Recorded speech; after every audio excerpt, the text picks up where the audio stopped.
On avait tellement de choses à vous raconter lors de notre table ronde qu'on a été obligé de la séparer en deux.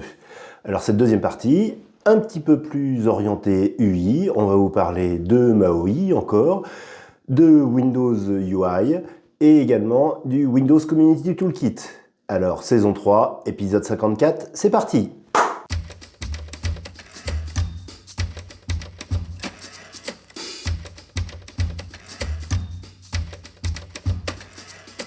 Bien, bonjour et bienvenue pour ce deuxième épisode de rentrée. Alors, on est à l'épisode 54 de notre saison 3, puisque c'est la nouvelle saison. Et pour cet épisode, j'ai la joie de recevoir Olivier Dahan. Bonjour. Bonjour. Microsoft MVP depuis 2009, développeur technologie, fondateur de la société Inaxos, société de consulting et de formation sur .NET, C#, MAUI et WPF. Et j'ai également Simon Mourier, bonjour, Bonjour. ex-Microsoftie, fondateur de la société Sofluent et développeur indépendant. Co-fondateur, mais je suis plus chez Sofluent. Oui, t'es plus chez Sofluent. Donc aujourd'hui, on est que tous les trois, donc ça va être un petit épisode rapide, mais bien dense. Et pour compenser, il y a Olivier qui voulait nous parler de comment accélérer son code grâce au template. Oui, tout à fait. C'est un petit truc auquel on pense pas souvent, c'est pas le truc, extraordinaire dont on a envie de parler pendant des heures, mais je trouve que c'était bien d'en parler un petit peu. C'est-à-dire que, pour accélérer son développement, oui, surtout la mise en place de son développement. Alors on va me dire: «Oui, on commence pas des projets neufs, 10 par jour en général en pagaille, donc c'est pas Mhm. un temps, quand on travaille 3 ans sur un projet, en général, il a été fait une fois au départ, puis après on travaille dessus. Mais c'est pas tout à fait vrai. D'abord dans les petites équipes ou dans les équipes moyennes ou dans les entreprises, souvent on fait des petits softs qui durent quelques jours ou quelques semaines à développer pour un service, pour un autre. Donc on est souvent en train de démarrer des nouveaux projets. Et puis il y a un aspect moi que je trouve, assez essentiel dans tout ça, dans la facilité ou pas de pouvoir démarrer des nouveaux projets, c'est que, moi à titre personnel, par exemple, j'utilise beaucoup, Linkpad, que vous devez certainement connaître, hein, Oui. qui est cette espèce de Ouais. petit utilitaire, qui existe avec des extensions payantes pour avoir l'intelligence et cetera, mais qui existe aussi en version gratuite et qui a même maintenant aujourd'hui l'intégration de l'IA. Si on a une clé API, OpenAI, on peut le rajouter dedans. Mais de base, ça marche très bien et ça permet très facilement de tester quand on a une idée d'algorithme, un morceau de code C# et cetera. Ça évite d'ouvrir Visual Studio ou de fermer le projet qu'on est en cours ou d'ouvrir une deuxième fenêtre. Enfin bref, ça permet Mhm. d'aller vite et de se rendre compte d'un truc qu'on va pouvoir réinjecter dans son projet sans pourrir le projet sur lequel on travaille. Et ça, c'est très vrai pour du code et grâce à Linkpad notamment, mais on n'a pas vraiment d'équivalent, dans Visual Studio. C'est-à-dire que dès qu'on veut faire quelque chose au niveau visuel, tester, un effet sur un bouton, je sais pas, une animation, un machin et cetera, bah, là, on ne peut pas utiliser Linkpad, Visual Studio Code, bon, bah, c'est à peine, moins enquiquinant que Visual Studio et ça, en fait, c'est tout ça, c'est lié au fait que les templates qui sont livrés par défaut par Microsoft, hélas, sont véritablement très simplistes. Il y en a pas beaucoup de choix. Par exemple, si je prends l'exemple de Maui que je connais très bien, heu, le Maui, vous avez que 2 templates qui sont fournis. Vous avez le template Maui pour créer une application Maui et le template pour faire une bibliothèque de classe Maui et c'est pareil pour WinUI, par exemple. WinUI, c'est application WinUI ou template pour une bibliothèque de classe WinUI. Et quand on regarde par exemple pour Maui, c'est forcé, c'est déjà de base depuis quelque temps, ils obligent à utiliser le shell par exemple comme système de navigation. Alors c'est Mhm. pas grand chose à enlever, vous allez me dire, on peut enlever le truc et puis remettre son propre truc, mettre une navigation page ou autre chose, mais seulement c'est chiant, pour être clair. Je veux dire et si on avait un truc aussi pratique que Linkpad, bon ça serait vraiment génial, mais bon ça existe pas, mais par contre on peut rendre au moins la création de ces projets, qui sont des projets de test, qui sont des projets de POC qu'on fait même quand on travaille sur un gros projet, on a besoin de commencer des projets assez souvent et ça peut décourager et souvent moi je me suis vu, par fainéantise, dire: «Bon, bah, ça risque de marcher», puis on bricole dans son projet et puis on débug après, quoi, je veux dire et ça, c'est pas bon. Il faut avoir un outil qui permette de le faire.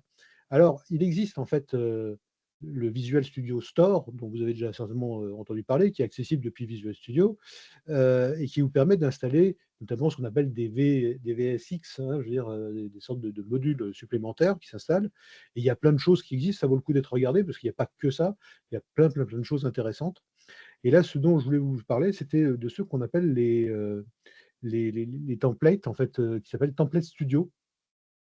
Et Template Studio, en fait, ce sont des séries de templates pour différentes plateformes. Ça marche pour WinUI, ça marche pour WPF, ça marche bien sûr pour MAUI et ça marche pour UWP qui est plus trop à la mode, mais enfin ça marche aussi pour WP. On n'est pas obligé d'installer les quatre, bien sûr, on n'installe que celui ou ceux dont on a besoin et avec lequel on va travailler. Et ces extensions, elles vont permettre, quand on va créer un nouveau projet sous Visual Studio, bah, au lieu d'avoir le bête template de base, je veux dire, qui n'est pas satisfaisant, on va pouvoir utiliser ce template-là qui va afficher un wizard un tout petit peu mieux fichu et beaucoup plus complet que le truc de base qui vous demande juste la version de .NET que vous voulez utiliser, en fait, en gros. Et là, vous allez avoir plein de questions qui va vous permettre de commencer, dès que le projet va être créé, vous allez être dans un environnement qui est déjà préétabli, programmé correctement, avec les bonnes règles, etc. Et par exemple, si on prend le wizard pour MAUI, on va pouvoir avoir le choix, par exemple, d'avoir du contenu Blazor Web View. Dans ce cas-là, il va paramétrer les choses pour que ça puisse se faire facilement. On a une case à cocher et il va intégrer automatiquement MVVM. Donc, il va intégrer le toolkit MVVM Microsoft, mais c'est celui qu'on utilise en général avec MAUI et de plus en plus sous .NET d'ailleurs. Il va vous demander, au niveau de la navigation, si vous voulez une navigation par le shell, par une navigation de page, ou rien du tout, si vous voulez commencer sur un truc blanc. Je veux dire, si vous avez des handlers ou des composants personnalités, si vous voulez des snippets C# XAML qui va à ce moment-là intégrer dans Visual Studio, et pendant tout le long de votre projet, votre truc, vous aurez des petits snippets qui vont vous faciliter la vie. Alors, tout ça, c'est vachement pratique. C'est un peu, je dirais, une sorte de faux linkpad pour Visual Studio. Dès qu'on veut travailler sur du visuel, dès qu'on veut faire un peu de test, bah on n'a pas d'équivalent de linkpad qui est pour C# et pour Link, et on n'a pas la même chose pour le visuel. Grâce à ces templates-là, en fait, on retrouve une certaine liberté, quelques cases à cocher, un wizard qui est sympa, et on va pouvoir tout de suite tester, faire un POC, tester son code et voir si ça marche ou pas, sans s'enquiquiner. Alors, si on est sur WinUI, par exemple, pour avoir un autre point de comparaison, pas seulement qu'avec MAUI, après on va dire que je suis monomaniaque. Donc, oui, WinUI, par exemple, pareil, hein, c'est WinUI vierge ou bibliothèque de classe WinUI. C'est tout ce que Microsoft livre. Dans le template studio pour WinUI, vous pouvez choisir les styles de navigation entre le panneau de navigation, la barre de menu classique ou un modèle vierge, l'intégration du MVVM Toolkit aussi qu'on peut choisir ou pas. Dans le cas où on choisit, il va créer automatiquement des vieux modèles, des services, enfin en tout cas les arborescences, etc. Tout ça, c'est chiant à faire quand on le fait au départ.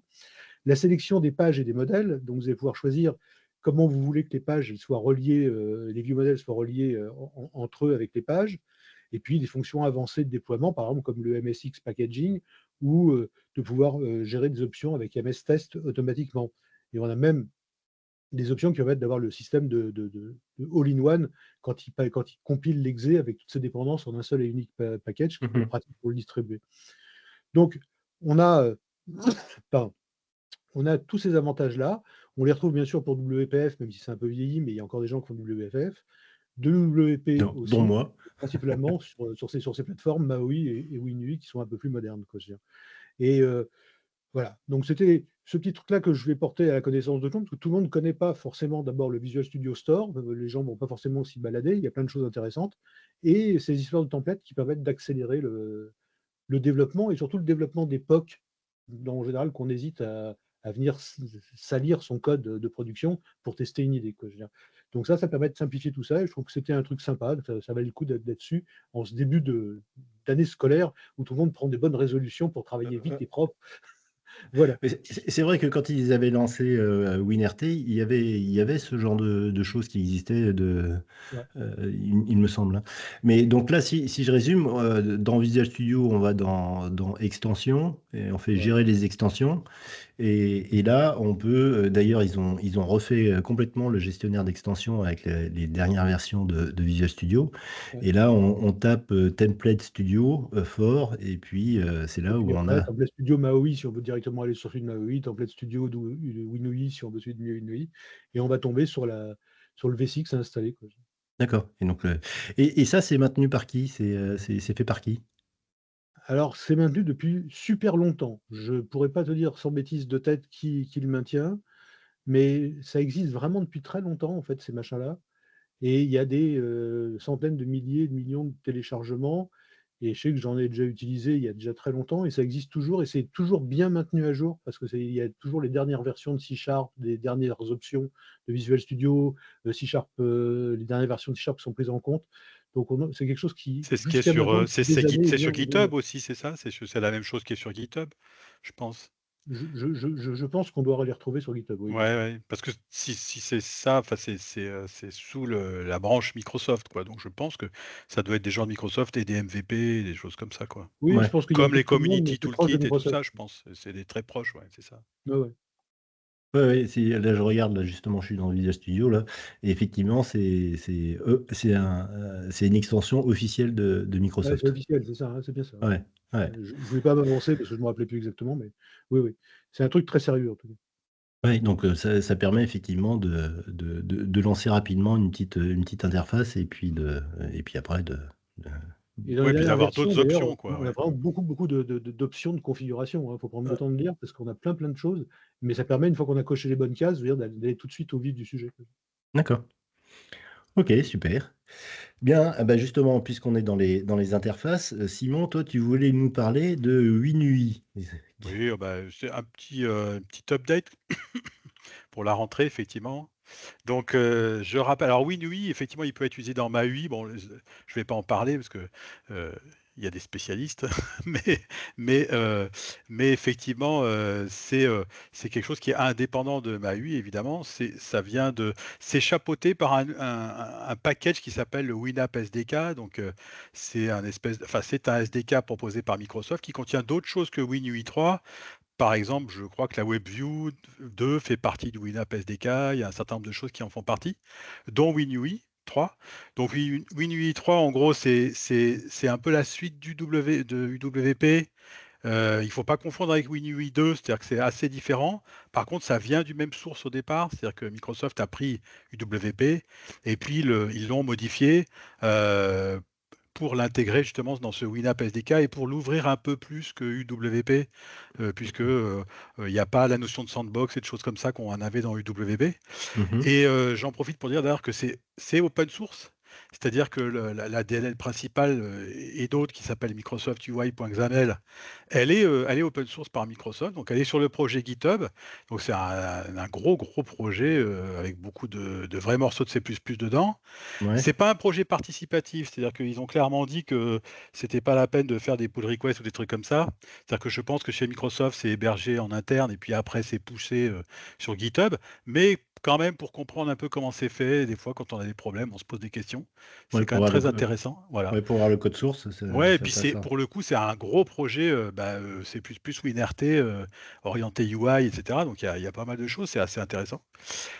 Pour voir un peu ce que ça donne d'ailleurs WinUI 3, moi je trouve que un truc qui est pas mal, c'est d'installer ce qui s'appelle la WinUI 3 Gallery, qui est dans Mmh. le Microsoft Store. Ouais, Et là, tout on à voit tout fait. de suite ce que c'est, et c'est pas mal justement, c'est pas mal mis à jour. On voit quand même que c'est assez sympa. Donc c'est quelque chose, voilà, c'est pour faire des interfaces, on va dire, plus modernes que ce qu'on peut faire en WPF ou en WinForm. C'est pas pour ça que tout ça va disparaître, mais c'est plus moderne dans le sens que derrière, ça utilise en fait Direct Composition, DirectX, etc. Alors que WPF, c'est un peu ancré dans DirectX 9 et WinForm, c'est sur Win32.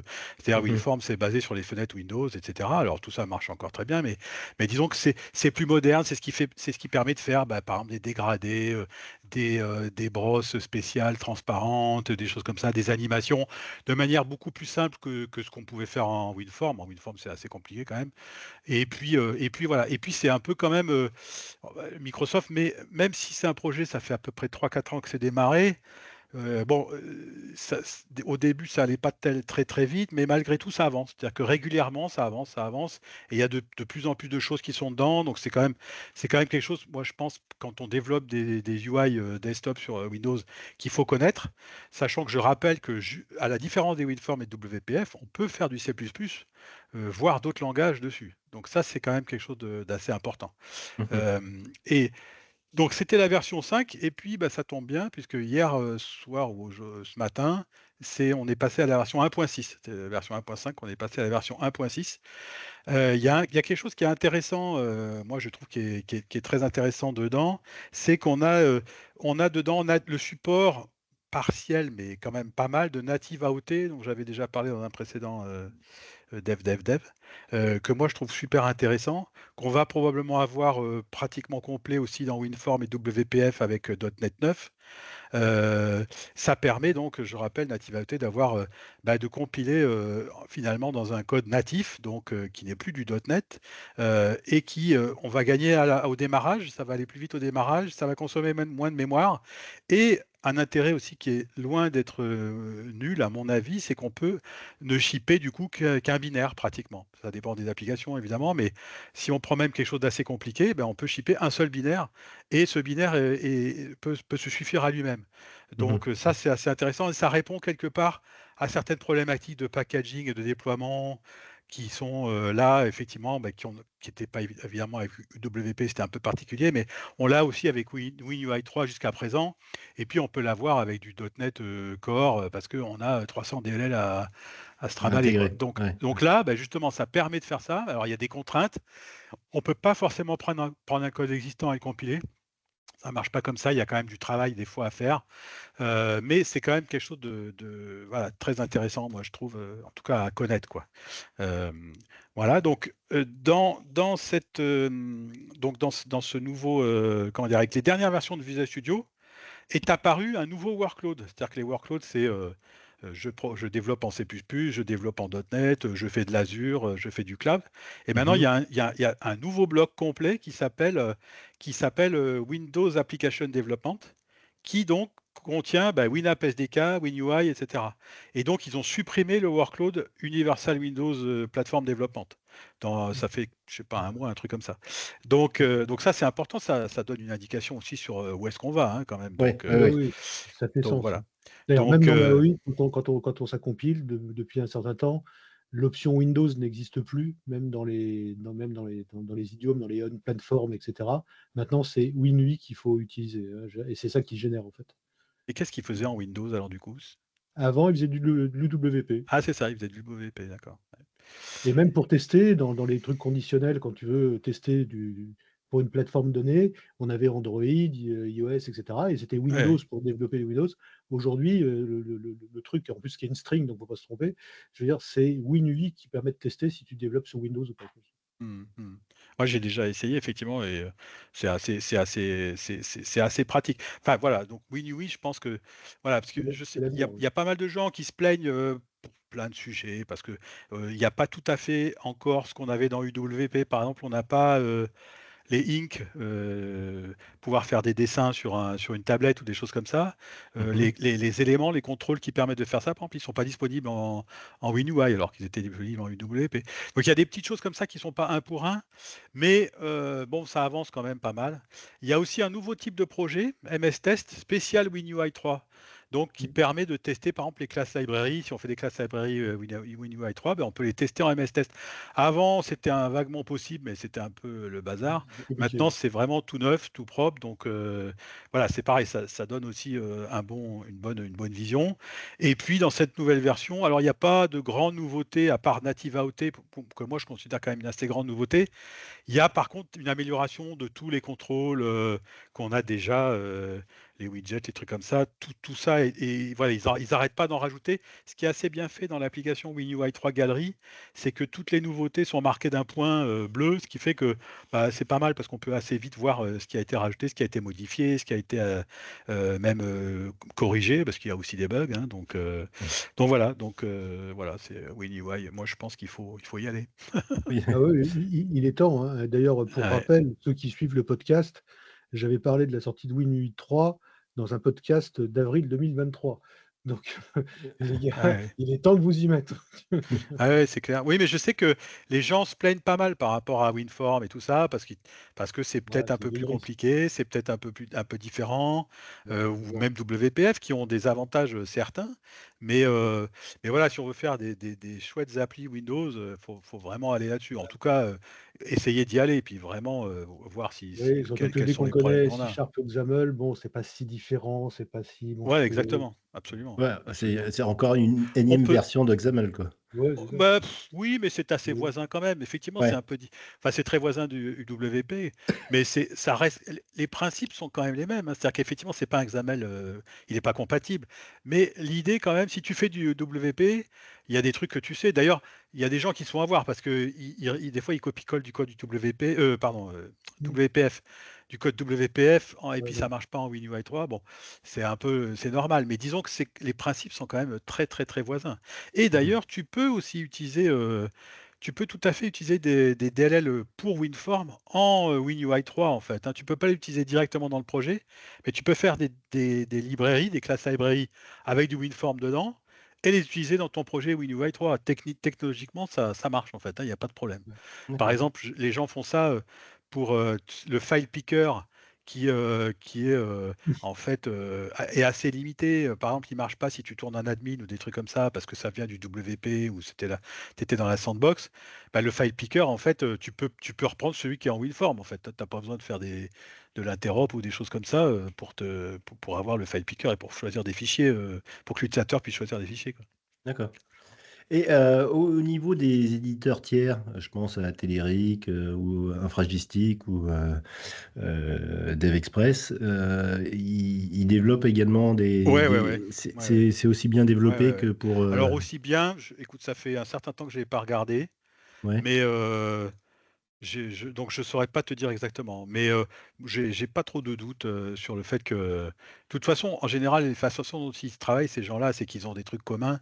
Puis après, ils ont des outputs vers toutes les plateformes, ouais. en fait, hein. Donc, Mmh. je pense que, vu qu'effectivement, il n'y a pas une grande, enfin, c'est pas très très loin en termes technologiques par rapport à UWP, voire WPF, on va dire que c'est quand même un peu plus loin des WinForms, mais du coup, enfin, je me fais pas trop de soucis à ce niveau-là, mais c'est vrai que j'ai pas regardé dernièrement, tu vois. C'est un truc à vérifier, Mmh. effectivement, les grilles, les choses comme ça, voir ce que font DevExpress et les autres. J'ai pas regardé, mais je peux pas te dire. D'accord. OK.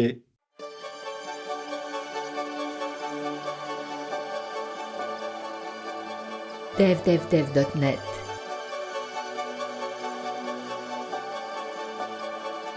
Richard Clark. Alors moi je voulais vous parler toujours aussi un petit peu d'interface. On en a parlé, au début de l'épisode, justement du Windows Community Toolkit. Ouais. Et plus donc, alors je ne sais pas si, parmi nos auditeurs, il y en a beaucoup qui l'utilisent, mais moi personnellement, j'utilise beaucoup le Windows Community Toolkit MVVM, puisque c'est Ah ouais, il est super, ouais. qui est une partie de ce qu'il y a dans le Windows Community Toolkit. Donc ce Community Toolkit MVVM, bon, il hérite du toolkit qu'avait créé Laurent Bugnon il y a quelques années. Et puis quand il est rentré chez Microsoft, ça a mergé, et donc c'est maintenu maintenant par Microsoft. Et dans les dernières versions, alors ça date depuis au moins un ou 2 ans, il y a une petite perle à l'intérieur qui permet, c'est ce qu'ils appellent des sources générators. Ouais, c'est génial ça. Donc, si vous faites du MVVM, vous savez que vos classes, par définition, il faut qu'ils implémentent eNotify Property Change. Donc déjà, si vous le faites à la main, entre guillemets, ben, vous allez implémenter l'interface eNotify Property Change, et à chaque fois que vous avez une propriété, que vous rajoutez une propriété, et ben, il faut appeler le rise property change avec le nom de la propriété pour que l'interface soit au courant du changement de la valeur de cette propriété. Donc, dans le toolkit MVVM, vous avez un objet qui s'appelle le Observable Object. Et donc, il suffit que vos view models vous héritent de cet Observable Object pour avoir directement déjà l'implémentation de eNotify Property Change, avec d'autres choses, mais bon, principalement, c'est ça. Et donc, mais encore une fois, vous avez quand même pas mal de code à écrire, c'est-à-dire que dans le get, bah, vous retournez le field correspondant. Donc, si vous avez un field, je sais pas moi, un private field name, vous faites un get, vous retournez le name, et dans le set, il faut appeler la méthode de base qui est dans Observable Object, qui est le set property, entre parenthèses, ref, name, virgule, value. Donc, si vous avez une dizaine de propriétés dans votre view model, déjà, vous avez 10 fois 5 lignes de code à écrire. Donc, c'est un petit peu barbant parce qu'il y a rien de bien spécial à l'intérieur. Et surtout, dans le set, vous pouvez mettre un petit peu ce que vous voulez. Vous pouvez très bien écrire du code avant le set property et puis après le set property. Et ce qui fait que vous n'avez pas quelque chose qui est uniforme au sein de votre application si vous avez des développeurs qui, chacun de leur côté, écrivent du code un petit peu comme ils veulent. Donc maintenant, avec ce Source Generator, vous avez la possibilité d'ajouter un attribut à un champ. Donc vous avez votre champ private string name. Vous pouvez lui rajouter un attribut qui s'appelle observable property. Donc vous rajoutez juste ça. Et automatiquement, il va vous rajouter dans